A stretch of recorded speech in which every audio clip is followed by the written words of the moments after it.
Hello दोस्तों, welcome to my YouTube channel learning GK 03। दोस्तों, आज हम शुरू कर रहे हैं बिहार बोर्ड के क्लास 12 के 2019 का प्रीवियस ईयर क्वेश्चन पेपर, जो कि केमिस्ट्री का है। और इसमें सिर्फ जो इसके एमसीक्यूज जो क्वेश्चन पूछे गए थे 35, ठीक ना, उतना ही हम इसमें देखेंगे, कराएंगे, जो कि काफ़ी इंपॉर्टेंट है। अगर आप एमसीक्यूज को करते हैं तो आपका बिल्कुल एग्ज़ाम का लेवल आपका जो है तैयार हो जाएगा। ठीक है, तो चलिए अब चलते हैं पहले क्वेश्चन पे।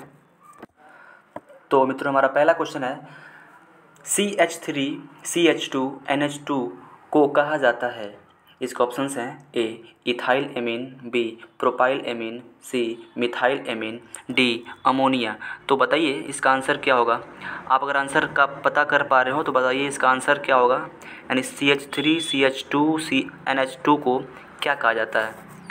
तो आपका आंसर ऑप्शन में है, बताइए इसका आंसर क्या होगा। तो इसका आंसर हो जाएगा ऑप्शन ए, ठीक है, इथाइल एमीन। ठीक है, इसको हम इथाइल एमीन क्यों कहते हैं, क्योंकि देखिए यहाँ पे जो ये यौगिक दिया गया है CH3CH2NH2, ठीक है, इतना को तो हम बोलते हैं इथाइल। इथाइल क्यों बोलते हैं, क्योंकि ये एक ऐसा हाइड्रोकार्बन है जिसमें कि कितने कार्बन है, दो, पहला और दूसरा, दो कार्बन है। दो कार्बन के लिए क्या होता है, हम एथ का प्रयोग करते हैं। ठीक है, तो इसलिए इथाइल हो गया। और इसके साथ ये जो NH2 है, ये इसका अगर NH3 रहता तो हम बोलते अमोनिया। ठीक है, लेकिन जब ये किसी कंपाउंड के साथ लगता है तो अपने एक हाइड्रोजन त्याग देता है, मतलब वो देकर वो हाइड्रोजन बॉन्ड बना के तब यहाँ पे H2 रहता है। ठीक है, तो ये इसका नाम बदल के एमीन हो जाता है। क्या होता है, तो इसका नाम हो गया इथाइल, ठीक है, और इसका नाम हो गया एमीन। तो आंसर क्या हो जाएगा, इथाइल एमीन। ठीक है, तो हमारा अगला क्वेश्चन है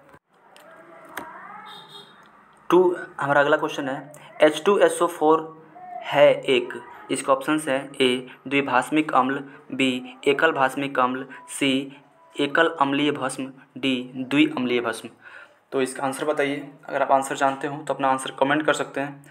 तो इसका आंसर हो जाएगा ऑप्शन ए, ठीक है, यानी द्विभाषमिक अम्ल है। ठीक है, H2SO4 क्या है, यानी सल्फ्यूरिक अम्ल। H2SO4 क्या है, तो ये द्विभाषमिक, ठीक है, द्विभाषमिक, या इसको हम बोल सकते हैं द्विक्षारीय अम्ल है। ठीक है, अब इसको हम द्विभाषमिक अम्ल क्यों बोलते हैं, क्योंकि ये जो H2SO4 ये जो यौगिक है ना, सल्फ्यूरिक अम्ल है ना, ये अपना 2H+ जो आयन होता है ना, वो त्याग देता है। ठीक है, अपना 2H+ आयन त्याग देता है, इसी वजह से क्या बोलते हैं, इसको हम द्विभाषमिक अम्ल बोलते हैं। ठीक है, तो चलते हैं अपने अगले क्वेश्चन पे। पेट में अत्यधिक अम्ल को बनने से रोका जा सकता है। अगला क्वेश्चन है कि पेट में अत्यधिक अम्ल को बनने से रोका जा सकता है। इसके ऑप्शंस हैं ए प्रत्यम्ल द्वारा, बी पीड़ाहारी द्वारा, सी ज्वरनाशी द्वारा, डी प्रतिजैविक द्वारा। तो इसका आंसर क्या होगा। क्वेश्चन को आप बार बार पढ़िए, वीडियो को पॉज करके बार बार क्वेश्चन को पढ़ सकते हैं आप। तो इसका आंसर बताइए क्या होगा। तो इसका आंसर हो जाएगा आंसर प्रत्यम्ल द्वारा। ठीक है, यानी एंटासिड द्वारा। ठीक है, यानी अगर पेट में अम्लीयता बढ़ गई है, जैसे एसिडिटी बढ़ गई है, तो इसको हम दूर करने के लिए क्या करते हैं, हम एंटासिड का यूज़ करते हैं। जैसे अगर हम पेट में अम्लीयता बढ़ जाती है तो हम जैसे इनो का प्रयोग करते हैं ना, जैसे इनो का हम लोग प्रयोग करते हैं। तो इनो क्या है, इनो एक प्रत्यम्ल है, एंटासिड है। इनो की बात करें तो इसमें इनो में क्या मिलता है, मिल्क ऑफ मैग्नीशिया मिलता है, MgOH ट्वाइस मिलता है। ठीक है, मिल्क ऑफ मैग्नीशिया, जो कि क्या है, एक क्षार है। तो हमारे पेट में अगर अम्लीयता बढ़ गई है, अगर हम ऊपर से क्षार लेते हैं तो अम्ल और क्षार मिलकर क्या करेगा, ये उदासीन कर देगा, यानी हमारे अम्ल की अधिक मात्रा को कम कर देगा। ठीक है, जो मिल्क ऑफ मैग्नीशिया, यानी जिसको हम इनो पीते हैं, ठीक है, उसके द्वारा। तो ये इनो क्या है, एक एंटासिड है, एक प्रत्यम्ल है, जो पेट में अत्यधिक अम्ल बनने से रोकता है। ठीक है, तो आई होप आप समझ गए होंगे। चलते हैं अगले क्वेश्चन पे। हमारा अगला क्वेश्चन है CH3COOH का IUPAC नाम है। इसके ऑप्शंस हैं ए मिथेनोइक अम्ल, बी इथेनोइक अम्ल, सी प्रोपेनोइक अम्ल, डी मेथेनॉल। तो बताइए इसका आंसर क्या होगा। अगर आपने IUPAC नाम थोड़ा सा ध्यानपूर्वक पढ़ा होगा तो आप इस क्वेश्चन को कर जाएंगे। बताइए इसका आंसर क्या होगा। फिर पढ़ता हूँ, CH3COOH का IUPAC नाम है। तो इसका आंसर हो जाएगा एथेनोइक अम्ल। क्या हो जाएगा इसका आंसर? एथेनोइक अम्ल। मैं जितना भी क्वेश्चन करा रहा हूँ ये सभी क्वेश्चन 2019 के 12th के एग्ज़ाम में पूछे गए हैं। तो हम ऐसा करते हैं कि आप इस जितने भी क्वेश्चन होंगे सबको आप बढ़िया से तैयार कर लेंगे, ताकि दोबारा से तैयार करने के लिए वक्त गंवाना ना पड़े। ठीक है, तो इसका आंसर क्या हो जाएगा? CH3COOH का यूपीएससी नाम एथेनोइक अम्ल। तो इसको हम एथेनोइक क्यों कह रहे हैं? क्योंकि यहाँ पे देखिए CH3COOH, ठीक है, यहाँ पे COOH, ठीक है, यहाँ पे ओइक, ठीक ना, यहाँ पे कार्बोक्सिलिक मूलक है, ठीक है ना, कार्बोक्सिलिक मूलक है यहाँ पे COOH, जो क्या होता है, जो किसी हाइड्रोकार्बन में लग के उसको अम्लीय गुण दिखाता है उसका, ठीक ना, उसका क्या दिखाता है? अम्लीय गुण दिखाता है। ठीक है, तो देखिए इसमें, देखिए इस पूरे यौगिक में कितने कार्बन हैं? 2 कार्बन है। तो 2 कार्बन है तो इसलिए एथ इसको कहेंगे ज़रूर, ठीक ना। अब सिंगल बॉन्ड होगा तो एथेन हो जाएगा। अब प्लस ये ओइक इसमें जो इसमें कार्बोक्सिलिक मूलक जो लगा है, इसका जो बाद का नाम होता है जिसको बोलते हैं अनुलग्न, ठीक है, उसको नाम बोलते हैं ओइक, ठीक है, ओइक अम्ल। तो एथेन प्लस ओइक तो क्या हो जाएगा? एथेनोइक अम्ल। ठीक है, तो हमारा आंसर क्या हो जाएगा? CH3COOH का यूपीएससी नाम, तो एथेनोइक अम्ल। ठीक है, चलते हैं अपने अगले क्वेश्चन पे। हमारा अगला क्वेश्चन है, लोहे का मुख्य अयस्क है। लोहे का मुख्य अयस्क है, इसके ऑप्शंस हैं ए मैग्नेटाइट, बी सिंडेराइट, सी हेमेटाइट, डी सभी। तो बताइए इसका आंसर क्या हो जाएगा? लोहे का मुख्य अयस्क कौन है? तो इसका आंसर बताइए क्या हो जाएगा? लोहे का मुख्य अयस्क है, तो इसका आंसर हो जाएगा इसका आंसर हो जाएगा ऑप्शन डी। ठीक है, क्योंकि लोहे के अयस्क सभी हैं, मैग्नेटाइट भी है, सिंडेराइट भी है, हेमेटाइट भी है। ठीक है, जैसे मैग्नेटाइट का क्या होता है? Fe3O4 क्या होता है? ये होता है मैग्नेटाइट। अगर हम बात करें, ये होता है मैग्नेटाइट। अगर बात करें Fe2O3 इसका ये होता है हेमेटाइट। ठीक है, ये होता है हेमेटाइट। और सिंडेराइट की बात करें तो Fe2CO3 होता है सिंडेराइट का। ठीक है, तो ये सभी क्या है? ये लोहे के मुख्य अयस्क हैं। ठीक है, चलते हैं अपने अगले क्वेश्चन पे। हमारा अगला क्वेश्चन है, डेटॉल का उपयोग किया जाता है। डेटॉल का उपयोग किया जाता है, इसके ऑप्शंस हैं ए संक्रमणहारी में, बी प्रतिरोधी में, सी मलेरिया रोधी में, डी सभी में। तो बताइए इसका आंसर। अगर आप आंसर थोड़ा सा भी एनालाइज कर पा रहे हैं तो बताइए इसका आंसर क्या होगा? तो इसका आंसर हो जाएगा ऑप्शन बी प्रतिरोधी में, यानी एंटीसेप्टिक रूप में क्या करते हैं हम? इस डेटॉल का प्रयोग करते हैं। जो है डेटॉल, इसका प्रयोग हम एंटीसेप्टिक या प्रतिरोधी के रूप में प्रयोग करते हैं। ठीक है, चलते हैं अपने अगले क्वेश्चन पे। हमारा अगला क्वेश्चन है, कह रहा है कि अमोनिया आर्द्र लाल लिटमस पत्र को किस रंग में बदल देता है? फिर पढ़ता हूँ, अमोनिया आर्द्र लाल लिटमस पत्र को किस रंग में बदल देता है? जिसके ऑप्शंस हैं ए नीला, बी हरा, सी काला, डी उजला। तो इसका आंसर बताइए क्या होगा?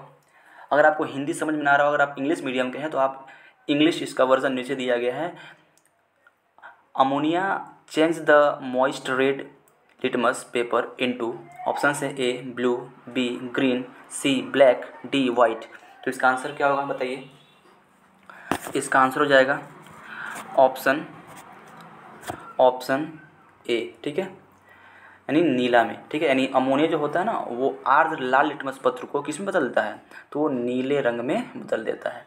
क्यों? तो इसको हम देख लेते हैं। इसका एक केमिकल रिएक्शन होता है। जैसे मान लेते हैं अमोनिया यहाँ पे है NH3, ठीक है, और जब ये इसको हम आर्द्र करते हैं, यानी जब इसको हम जल से मिलाते हैं, H2O से मिला देते हैं, तो ये क्या बन जाता है? ये बन जाता है NH4OH। ठीक है, ये क्या बन गया? ये क्या बन गया? तो ये बन गया NH4OH। तो आप जानते हैं कि NH4OH क्या है? एक दुर्बल क्षार है। क्या है? एक क्षार है। ठीक है, तो जाहिर सी बात है कि क्षार क्या करता है? क्षार लाल लिटमस को, ठीक है, नीला कर देता है। क्या करता है? लाल लिटमस को नीला कर देता है। ठीक है ना, हमने ये बताया था एक ट्रिक, छलानी। क्या बताया था? छलानी। ठीक है, यानी क्षार लाल लिटमस पत्र को नीला कर देता है। ठीक है, तो आई होप आप समझ गए होंगे। चलते हैं अगले क्वेश्चन पे। हमारा अगला क्वेश्चन है, शुद्ध जल का पीएच होता है, शुद्ध जल का पीएच होता है। इसका ऑप्शन है ए 1, बी 4, सी 3, डी 7। तो बताइए इसका आंसर क्या होगा। ये तो बहुत इजी क्वेश्चन है, ये सब कोई कर जाएगा जो थोड़ा बहुत पढ़ने में ठीक ठाक होगा वो। तो इसका आंसर बताइए। तो इसका आंसर क्या हो जाएगा, ऑप्शन डी 7। यानी शुद्ध जल का पीएच कितना होता है, 7 होता है। यानी लगभग जो जल होता है, हम लोग जो शुद्ध जल पीते हैं वो उदासीन होता है, ठीक ना। क्या होता है, वो न ही क्षार होता है और न ही अम्ल होता है। बाकी सब ऑप्शन देखिए तो एक है पीएच, तो ये जाहिर सी बात अम्लीय होगा, बहुत ज़्यादा अम्लीय होगा, ठीक है। और ऑप्शन बी है तो ये भी अम्लीय होगा। ऑप्शन सी है 3, तो ये भी अम्लीय होगा। बाकी जो ये 7 दिया गया ऑप्शन में, 7 क्या होता है, 7 पे उदासीन होता है, ठीक ना। अगर हम पीएच स्केल पे देखें तो जो 7 होता है वो उदासीन होता है। क्या होता है, उदासीन होता है, ठीक ना। तो शुद्ध जल का पीएच कितना होता है, 7 होता है, ठीक है। चलते हैं अपने अगले क्वेश्चन पे। हमारा अगला क्वेश्चन है, निम्नलिखित में से कौन सी गैस जल पर एकत्र नहीं की जा सकती है। फिर पढ़ता हूँ, निम्नलिखित में से कौन सी गैस, निम्नलिखित में से कौन सी गैस जल पर एकत्र नहीं की जा सकती है। तो बताइए इसका ऑप्शन आपके सामने है। ऑप्शन ए है O2, ऑप्शन बी है H2S, ऑप्शन सी है SO2, ऑप्शन डी है N2।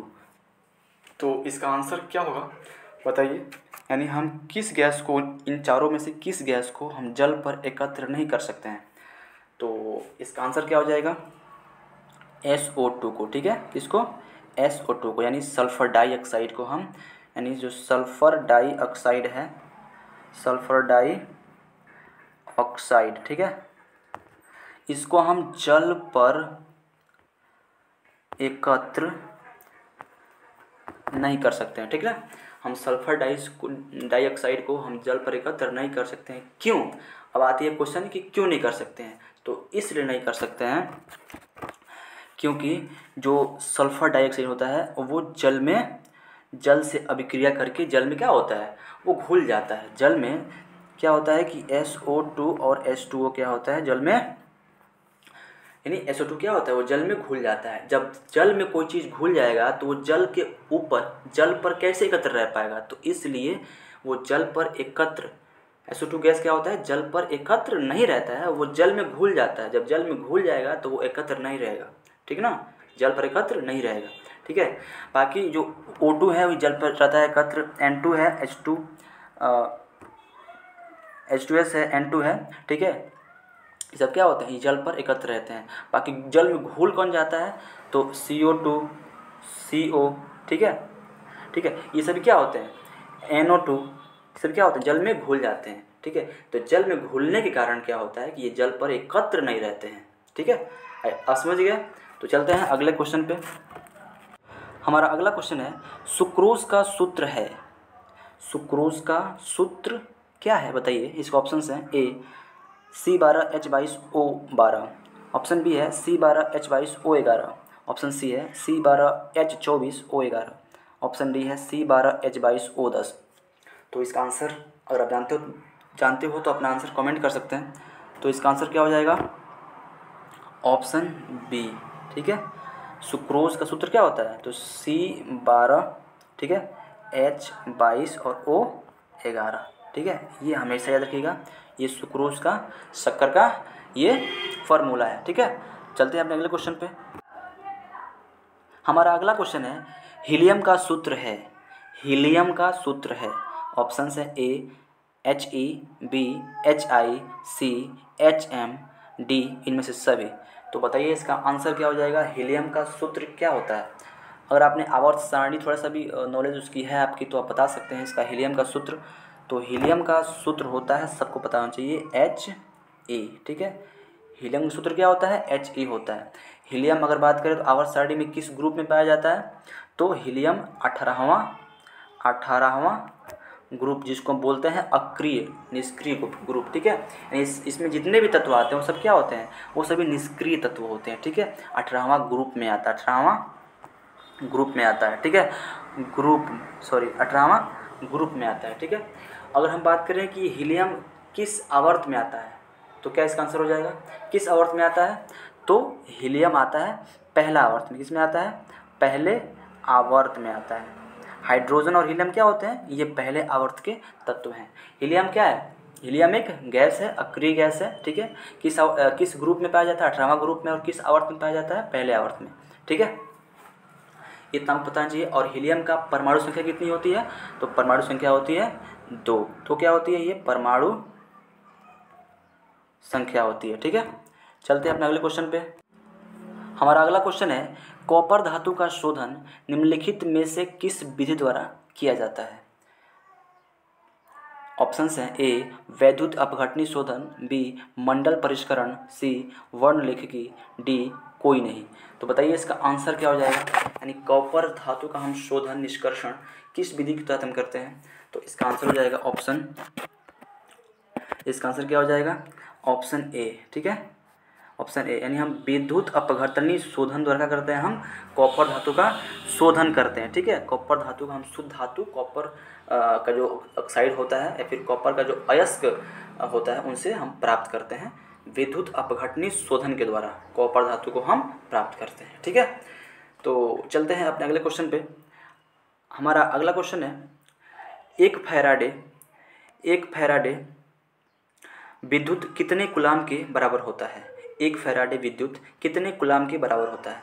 तो इसका आंसर क्या होगा? बताइए अपना आंसर दीजिए। तो इसका आंसर क्या हो जाएगा? ऑप्शन बी, ठीक है।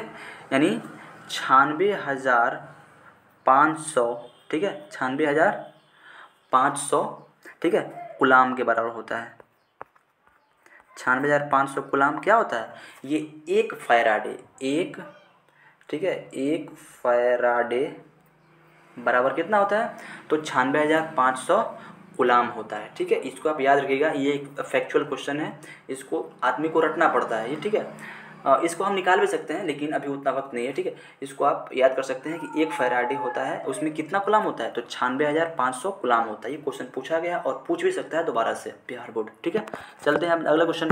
हमारा अगला क्वेश्चन है, आवर्त सारणी के द्वितीय आवर्त में तत्वों की संख्या है। आवर्त सारणी के द्वितीय आवर्त में तत्वों की संख्या है। तो ऑप्शन है, ए 2, बी 8, सी 18, डी 32। तो इसका आंसर क्या होगा? बताइए इसका आंसर क्या हो जाएगा? तो अगर आपने आवर्त सारणी देखी है, आप अक्सर देखते हैं उसमें कितने आवर्त हैं, कितने ग्रुप हैं, तो आप इसके अगर आप अक्सर देखते रहते हैं, उसको विजुलाइज करते रहते हैं, तो आप अंदाज़ा लगा पाएंगे कि उसमें दूसरे आवर्त में, तीसरे आवर्त में, चौथे आवर्त में कितने कितने तत्व रखे गए हैं। तो इसका आंसर क्या हो जाएगा? ऑप्शन बी, ठीक है। यानी आवर्त सारणी के द्वितीय आवर्त में तत्व कितने हैं? वो 8 तत्व हैं, ठीक है। चलते हैं अगले क्वेश्चन पे। हमारा अगला क्वेश्चन है, CH4 में सिग्मा बंधों की संख्या है। क्या है? CH4 में सिग्मा बंधों की संख्या है। तो कितनी है सिग्मा बंधों की संख्या? तो इसका आंसर क्या हो जाएगा? 4, ठीक है। देख लेते हैं कैसे 4 है, ठीक है। हम पहले CH4 का बनाएंगे संरचना सूत्र। तो क्या होता है? पहले यहाँ पे अणु सूत्र हो गया CH4, तो यहाँ पे CH4, ठीक है। तो बीच में C लगा देते हैं और चारों ओर हम H लगा देते हैं, ठीक है, ठीक है। तो CH4 समझ रहे हैं ना? मतलब देखिए इसमें कितने हाइड्रोजन बंध हैं दिख रहे हैं? वो 4 दिख रहे हैं, 1 2 3 4, ठीक है। सी से कितने लगे हाइड्रोजन बंध? 4 लगे हैं। तो सिंगल बंध, आप एक बात याद रखिएगा कि अगर कहीं सिंगल हाइड्रोजन बंध हो तो उसको बोलेंगे सिग्मा बॉन्ड। क्या बोलेंगे? सिग्मा बॉन्ड, ठीक है। मतलब सिंगल को बोलेंगे सिग्मा बॉन्ड, ठीक है। अगर दो गो हो, मतलब 2 गो हाइड्रोजन बंध हो, तो उसमें एक होता है सिग्मा, एक होता है सिग्मा, ठीक है, और एक होता है पाई, ठीक है। एक होता है सिग्मा, एक होता है पाई। अगर कहीं 3 आपको बंध दिखे तो उसमें एक होता है सिग्मा, सॉरी 2 होता है सिग्मा, ठीक है, और एक होता है पाई, ठीक है। बात समझ गए? 2 होता है सिग्मा और एक होता है पाई, ठीक है। तो ऐसे करके, तो बताइए इसमें इस CH4 में कितने हमको बॉन्ड दिख रहे हैं? तो 4 बॉन्ड दिख रहे हैं, ठीक है।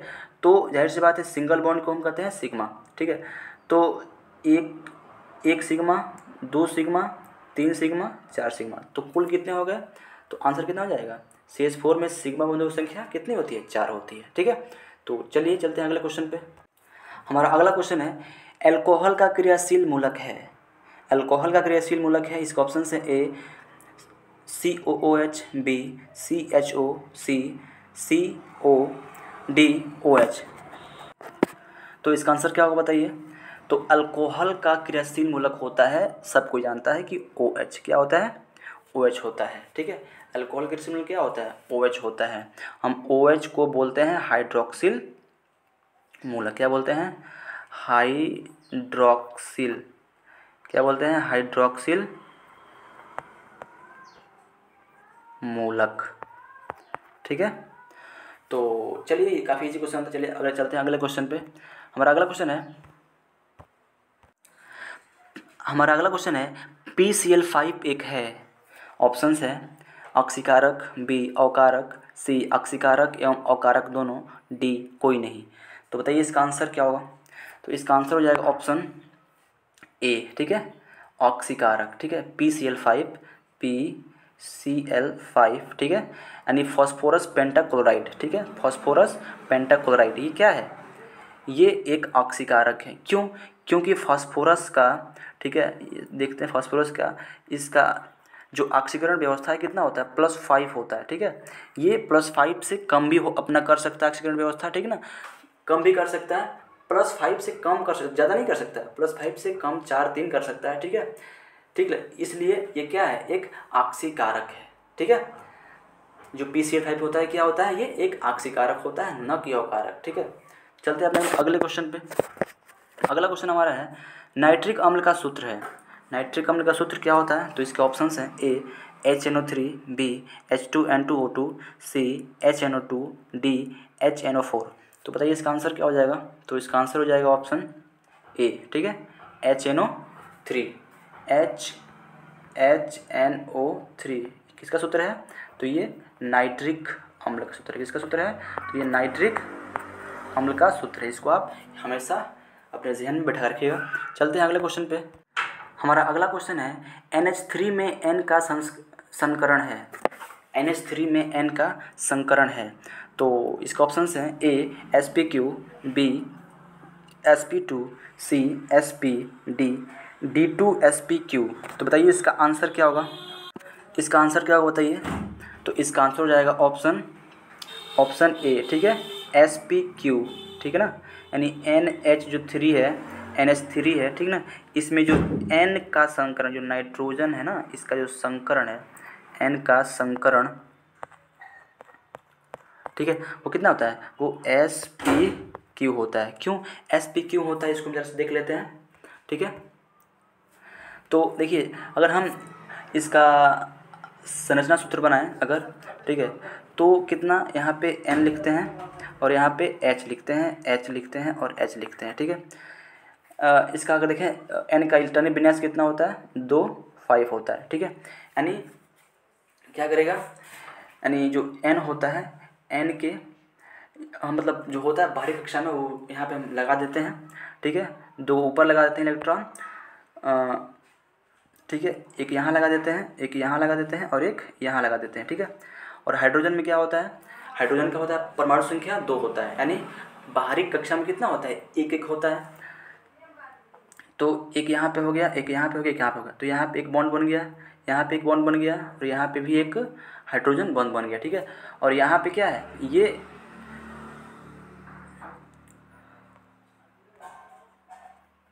ठीक है, यहाँ पे N, यहाँ पे H, यहाँ पे H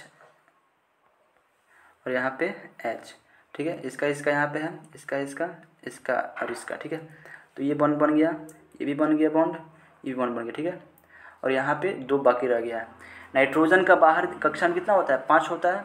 तो नाइट्रोजन का 1 2 3 नीचे हो गया और ऊपर 2 5 हो गया। हाइड्रोजन कितना होता है बाहरी कक्षा में, तो 2 होता है, 2 ही होता है। तो यहाँ पे मतलब कहने का मतलब इसका 2 ही होता है परमाणु संख्या। ठीक है, तो ये एक ही बाहर रखता है अपनी कक्षा के। ठीक है, तो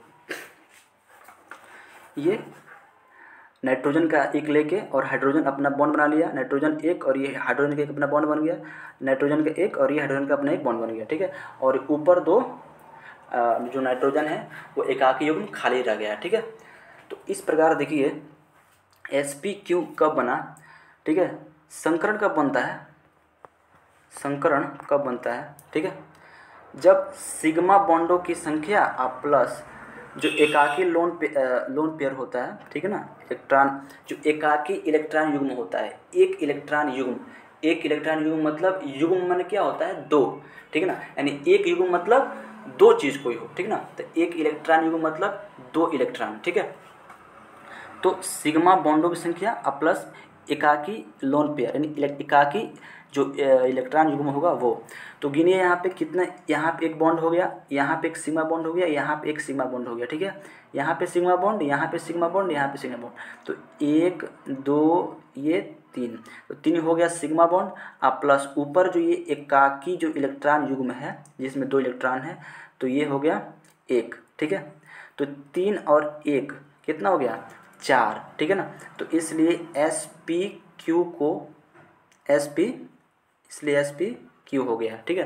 यानी अगर ऐसे होता है तो जब चार होते हैं ना, जोड़ने पे जब चार आते हैं तो sp3 होता है, तीन आते हैं तो sp2 होता है, अगर दो आते हैं जोड़ने पे तो sp होता है, ठीक है। तो आई होप आप समझ गए होंगे। चलते हैं अपने अगले क्वेश्चन पे। हमारा अगला क्वेश्चन है, पॉलीथीन एक बहुलक है, पॉलीथीन एक बहुलक है, इसके ऑप्शंस हैं, ए इथेन का, बी इथीन का, सी प्रोपीन का, डी इथाइन का। तो बताइए इसका आंसर क्या होगा। अगर पता है आंसर तो कमेंट कर सकते हैं आंसर। तो इसका आंसर हो जाएगा ऑप्शन बी इथीन का, ठीक है।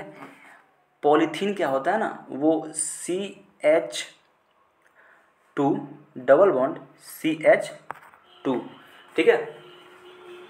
पॉलीथीन क्या होता है, CH2 डबल बॉन्ड CH2 का क्या होता है, यानी इसको हम एथीन बोलते हैं, क्या बोलते हैं, एथीन बोलते हैं। जहाँ पे डबल बॉन्ड होता है वहाँ पे क्या बोलते हैं, उसको हम एथीन बोलते हैं, क्या बोलते हैं, एथीन बोलते हैं, ठीक है ना। तो आई होप आप समझ गए होंगे। यानी एथीन बहुत सारा मिलता है तब क्या बनता है, पॉलीएथीन, क्या बनता है, पॉलीएथीन, ठीक है। यानी पॉलीथीन बहुलक होता है, बहुलक मतलब बहुत सारे चीज़, ठीक ना, बहुत सारे चीज़ मिलते हैं तब बनता है बहुलक, ठीक है। और वो बहुलक जिससे बना होता है ना, जिस छोटी चीज़ से, उसको बोलते हैं एकलक, ठीक है। तो मान लेते हैं यहाँ पे एथीन क्या है, एथीन क्या है, एकलक है, ठीक है। एथीन क्या है, एकलक है। अब बहुत सारे एथीन कई सारे यहाँ से मिलते जाएंगे, बहुत सारे एथीन मिलेंगे तो क्या बनेगा, पॉलीएथीन, यानी बहुलक, बहुत सारे, बहु मतलब बहुत सारे, ठीक ना, एथीन मतलब एथीन, ठीक है। तो बहुत सारे एथीन मिलेंगे, यानी बहुत को हम इंग्लिश में पॉली कहते हैं और एथीन का एथीन होता है, तो पॉली एथीन, ठीक है, पॉली एथीन। यानी यहाँ पे बस इजी क्वेश्चन था कि पॉलीथीन एक बहुलक है, तो किसका बहुलक है, तो वो एथीन का बहुलक है। जो एथीन एकलक है उसी से क्या बना है, बहुलक, तो पॉलीथीन बना है, ठीक है। चलते हैं अपने अगले क्वेश्चन पे। हमारा अगला क्वेश्चन है, नाइट्रोजन और ऑक्सीजन है, नाइट्रोजन और ऑक्सीजन हैं, ऑप्शन है ए धातु, बी अधातु, सी उपधातु, ऑप्शन डी इनमें से कोई नहीं।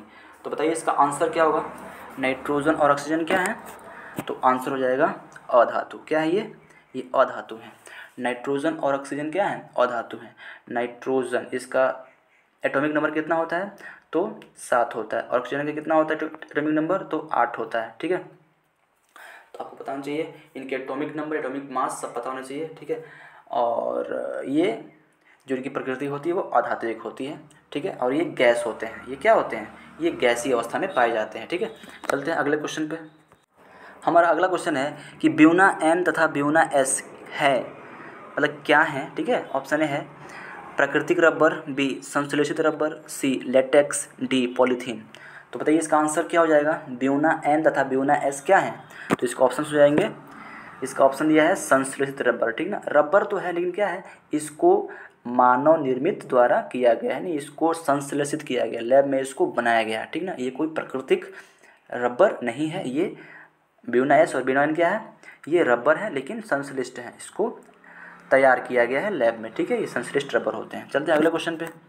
हमारा अगला क्वेश्चन है K4FeCN6 में Fe की ऑक्सीकरण संख्या है।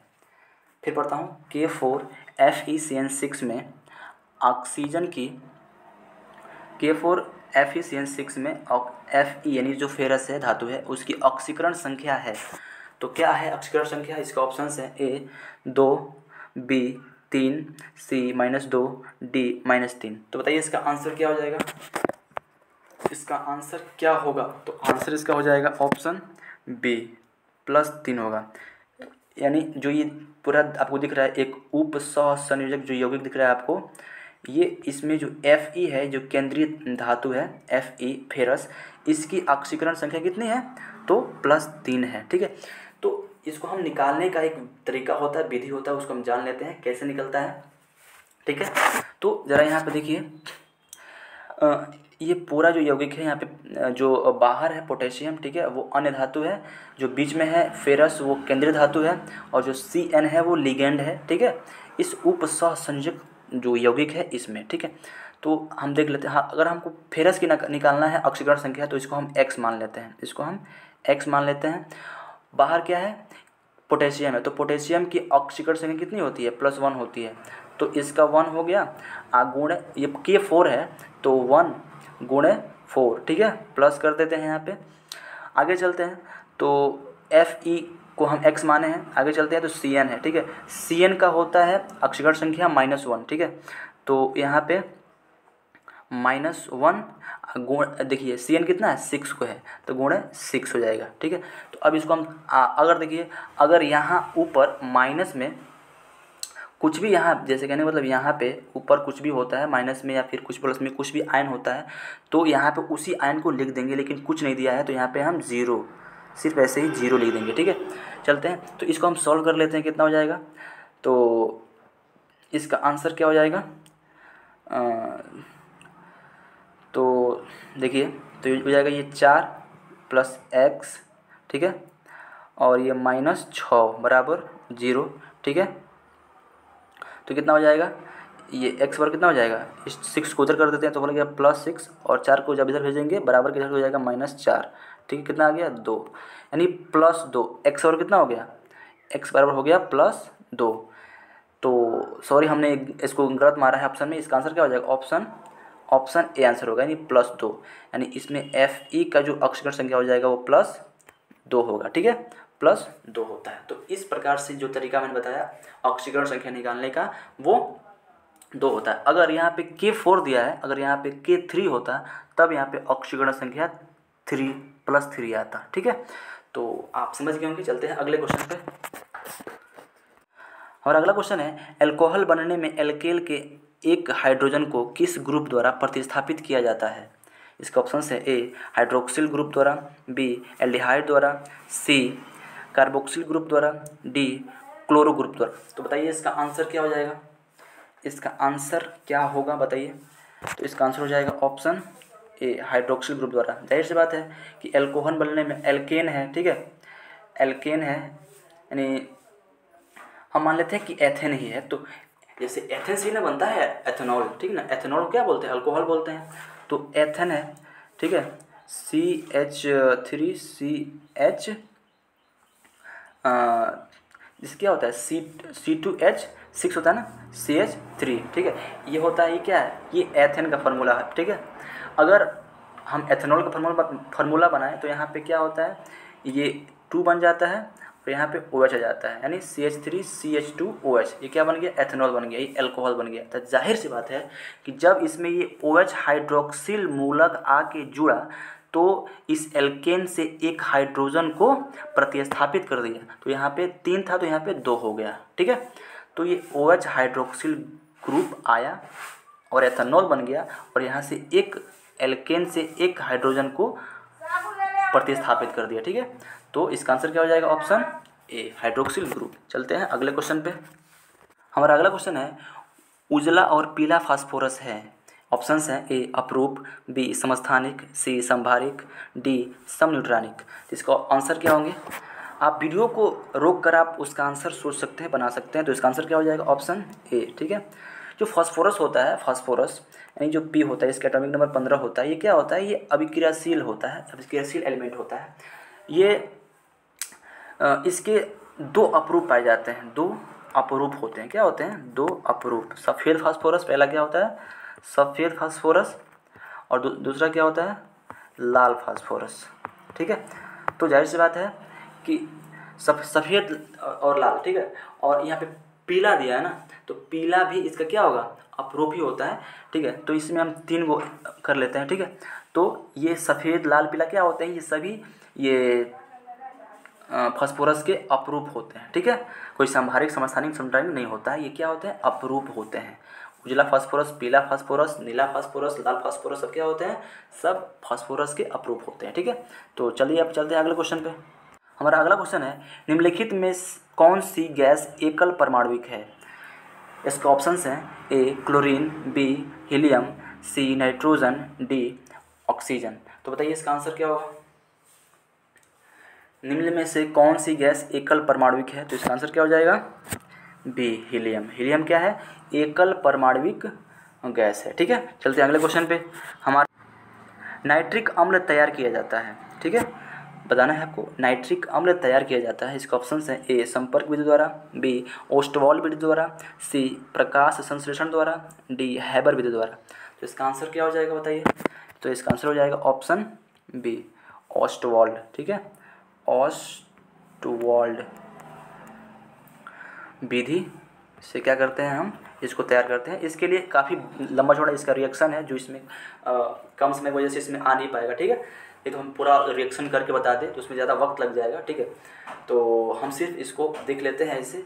ठीक है, उतना हम गहराई में नहीं आते हैं फिलहाल। इसके लिए हम अलग से वीडियो बना देंगे, सब किसी रिएक्शंस को कैसे कैसे कौन तैयार किया जाता है उसके लिए अलग से हम वीडियो बना देंगे। ठीक है, तो फिलहाल जानते हैं कि नाइट्रिक अम्ल को हम तैयार करते हैं ओस्टवॉल्ड विधि से, जो कि चूँकि काफ़ी ये इंपॉर्टेंट है, ये बार बार कुछ परीक्षाओं में पूछा जाता है, तो इसको आप लोग याद कर लीजिएगा, जहन में इसको बैठा लीजिएगा। चलते हैं अगले क्वेश्चन पे। ज्वर को कम करने के लिए उपयोगी दवा को कहते हैं? ज्वर को कम करने के लिए उपयोगी दवा को कहते हैं। तो इसका आंसर क्या होगा बताइए? इसका आंसर अगर आप जानते हो तो इसका आंसर बताइए, कमेंट कर सकते हैं। तो इसका आंसर क्या हो जाएगा? इसका आंसर हो जाएगा, ऑप्शन बताइए क्या होगा इसका आंसर? इसका आंसर हो जाएगा ज्वरनाशी। ज्वर को कम करने में क्या करते हैं हम? ज्वरनाशी का उपयोग करते हैं। ठीक है ना, जैसे जैसे हम लोग यूज करते हैं पैरासीटामोल। ठीक है, तो ये क्या होता है? ये ज्वरनाशी होता है। ठीक है, जो क्या करता है? जो ज्वर को कम करता है। ठीक है, चलते हैं अपने अगले क्वेश्चन पे। तो हमारा अगला क्वेश्चन है, OH यौगिक का नाम है। यहाँ पे आपको दिख रहा है ना ये जो सूत्र फॉर्मूला, इसको बताना है इस यौगिक का नाम क्या है। इसके ऑप्शंस हैं ए बेंजीन हाइड्रोक्साइड, बी फिनॉल, सी फिनाइल, डी बेंजोइल एल्कोहल। ठीक है, तो बताना है इसका आंसर क्या होगा। तो इसका आंसर हो जाएगा, जैसे सब जानते हैं, बी हो जाएगा आंसर। क्या हो जाएगा ऑप्शन बी? फिनॉल होता है। क्या होता है? फिनॉल होता है। ठीक है ना, इसका हम अगर सूत्र लिखना चाहें तो सूत्र ऐसे लिख सकते हैं C6H5OH। ठीक है, तो फिनॉल का सूत्र क्या होता है? C6H5OH। ठीक ना, यानी ये फिनॉल है। ठीक है, और इसका स्ट्रक्चर यहाँ पे इस प्रकार से दिखाया गया है क्वेश्चन में आपको। ठीक है, तो इसको आप याद कर लीजिएगा। फिनॉल बनता किससे है? फिनॉल जब बेंजीन में, जब बेंजीन C6H6 में जब हाइड्रोक्सिल ग्रुप का जो OH है आके जुड़ जाता है। ठीक है, तो क्या बन जाता है? फिनॉल उससे तैयार होता है। ठीक है, तो चलते हैं अगले क्वेश्चन पे। हमारा अगला क्वेश्चन है, संक्रमण तत्वों को और भी नाम से जाना जाता है। संक्रमण तत्वों को और भी नाम से जाना जाता है। तो इसके ऑप्शंस क्या हैं? ऑप्शन है ए S ब्लॉक तत्व, बी P ब्लॉक तत्व, सी D ब्लॉक तत्व, डी F ब्लॉक तत्व। तो इसका आंसर क्या हो जाएगा? इसका आंसर हो जाएगा D ब्लॉक। संक्रमण तत्वों को जानते हैं हम D ब्लॉक से। ठीक है, D ब्लॉक के तत्वों को हम संक्रमण तत्वों के नाम से भी जानते हैं। इस बात को आप लोग हमेशा याद रखिएगा। ठीक है, चलते हैं अगले क्वेश्चन पे। हमारा अगला क्वेश्चन है, आवर्त सारणी के ग्रुप 1 के तत्वों को जाना जाता है। आवर्त सारणी के ग्रुप 1 के तत्वों को किस नाम से जाना जाता है? इसके ऑप्शंस हैं ए क्षारीय धातु, बी क्षारीय भूमिज धातु, सी अक्रिय धातु, डी कोई नहीं। तो इसका आंसर क्या होगा बताइए? तो इसका आंसर हो जाएगा ऑप्शन ए क्षारीय धातु। ठीक है, हम आवर्त सारणी के ग्रुप 1 के जो तत्व होते हैं उनको क्या बोलते हैं? उनको बोलते हैं हम क्षारीय धातु। तो इसमें कौन कौन आते हैं ग्रुप 1 में? धातु की बात करें, ठीक है, तो लिथियम आता है, ठीक है, लिथियम आता है, सोडियम आता है, ठीक है, लिथियम आता है, सोडियम आता है, पोटेशियम आता है, रुबिडियम आता है, ठीक है। ये सब क्या होता है? ये सब ये क्या होता है? ये सभी क्षारीय धातु होते हैं, ठीक है, जो ग्रुप आवर्त सारणी ग्रुप 1 में आते हैं, ठीक है ना। तो चलिए चलते हैं अगले क्वेश्चन पे। हमारा अगला क्वेश्चन है, एक विधि जिसमें किसी धात्विक अयस्क को हवा की अधिकता में उसके गलनांक के नीचे गर्म किया जाता है उसे कहते हैं। ऑप्शंस हैं ए भर्जन, बी प्रगलन, सी निस्तापन, डी सभी। तो बताइए इसका आंसर क्या होगा? अगर आप आंसर जानते हो तो अपना आंसर कमेंट बॉक्स में दे सकते हैं। तो इसका आंसर हो जाएगा ऑप्शन ए भर्जन होगा, ठीक है।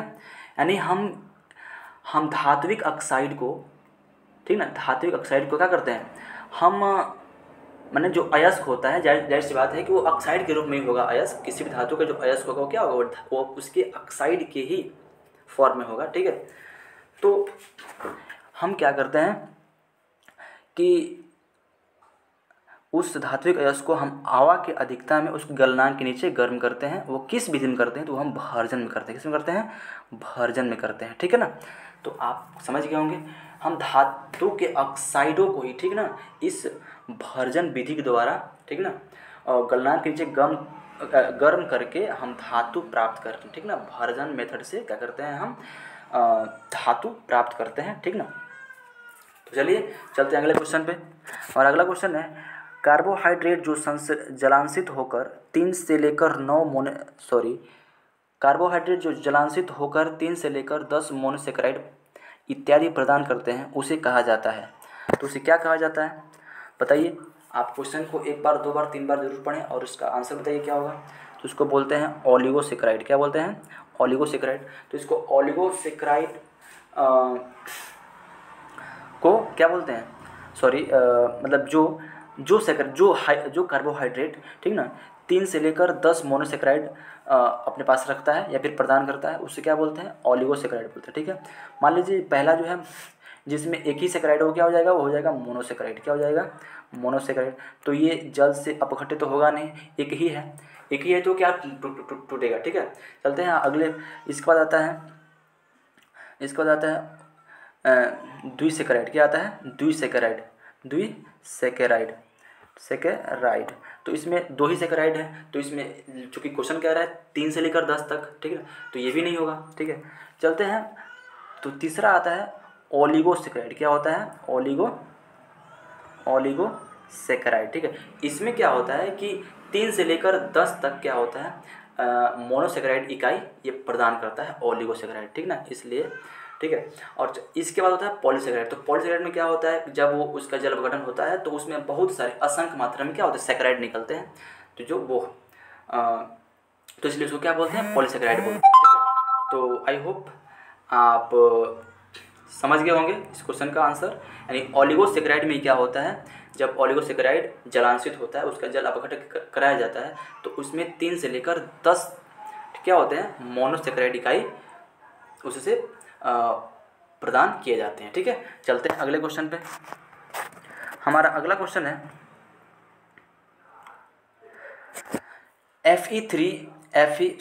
K3FeCN6 एक है, ठीक है। K3FeCN6 एक है। तो इसका ऑप्शंस हैं, 1 द्विक लवण, बी उप सहसंयोजक यौगिक, सी अम्लीय लवण, डी साधारण लवण। तो इसका आंसर क्या होगा बताइए? जानते हो तो इसका आंसर बताइए आप। तो इसका आंसर हो जाएगा ऑप्शन बी, ठीक है। आप अगर अच्छे से केमिस्ट्री अगर 12th का पढ़े हैं तो आप इन फार्मूला को देखते ही पहचान जाएंगे, ठीक है, कि ये इनको हम बोलते हैं उप सहसंयोजक यौगिक, ठीक है, क्योंकि इसमें कई धातु होते हैं और कई लिगेंड होते हैं, ठीक ना, और ये बड़ा फार्मूला होता है, ठीक है। ये कैसा है? ये उप सहसंयोजक यौगिक की श्रेणी में ये सभी ऐसे यौगिक आते हैं, ठीक है। चलते हैं अपने अगले क्वेश्चन पे। इन सभी यौगिक का ना हम IUPAC नामकरण करते हैं, जो कि काफ़ी एक डिफ़िकल्ट होता है लेकिन आसान भी होता है समझने के बाद से, ठीक है। चलते हैं अपने अगले क्वेश्चन पे। अगला क्वेश्चन है, ओलियम में H2SO4 के साथ कौन सा अवयव उपस्थित है? ओलियम में H2SO4 के साथ कौन सा अवयव उपस्थित है? तो इसका आंसर क्या हो जाएगा?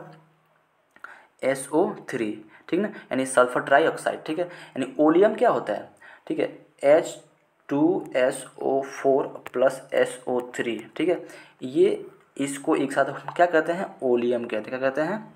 तो ओलियम कहते हैं, ठीक है। तो आई होप आप समझ गए होंगे कि ओलियम में H2SO4 के साथ क्या होता है, और सॉरी 4 नहीं होता है, यहाँ पे 3 होता है, ठीक है। और कौन होता है? तो SO3 होता है। आंसर क्या हो जाएगा? SO3, ठीक है।